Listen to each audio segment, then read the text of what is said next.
জীবনটা এতটাই অদ্ভুত যে জীবনের কোনো লক্ষ্যমাত্রায় ঠিক করা যায় না।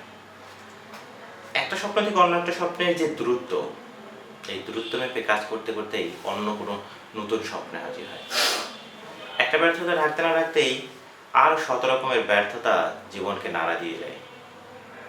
এক জীবনের এত কষ্টের কিংবা এত আশার কোনো প্রয়োজনই বোধহয় ছিল না, কিন্তু আশা এবং আশা থাকার কারণেই নানাবিধ কষ্টের এত আয়োজন।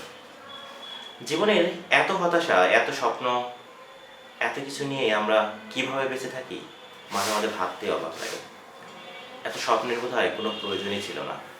জীবনটাকে যদি খুব সহজভাবে নেওয়া যেত, 3 বেলা খাবার, কাপড় চোপড় এবং এর মধ্যেই যদি সীমাবদ্ধ থাকতো, তাহলে হয়তো কোনো কষ্টই থাকতো না, মানুষের কোনো রোগ কিংবা আশা হতাশার কোনো বিষয়ই থাকতো না। কিন্তু আমাদের হয়েছে উল্টো। মাথাভর্তি শত স্বপ্ন, শত আহাজারি, সেই সাথে নানাবিধ আশা।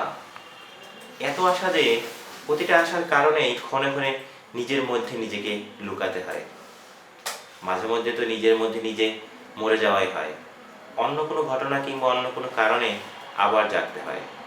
এ যেন অন্যরকম। নিজের মধ্যে নিজে মরে বেশি দিন বেঁচে থাকা যায় না। বেশি দিন বাঁচতে গেলেই বাধে নানা বিপত্তি। নিজের মধ্যে নিজের কষ্টগুলোকে চাপা দিয়ে অন্যের প্রশান্তির জন্য বারবার অভিনয় করে যাওয়াটা বড্ড কঠিন। এত কঠিন যে অন্য সব কিছুকে হার মানায়। জীবনের পথে সমস্ত কিছুকে এক চিন্তা আমাদের নষ্ট করে দেয়। সমস্ত আনন্দ মাটি করবার জন্য একটা মুহূর্তে যথেষ্ট। তবুও জীবন নিয়ে বাঁচতে হয়। জীবনে হতাশার গল্পের পিছনে হয়তো কোনো আশার বাণী থাকে, কিন্তু বেশিরভাগ সময় আশাগুলো আর পূরণ হয় না। হতাশারাই জীবনে দাপিয়ে বেড়ায়।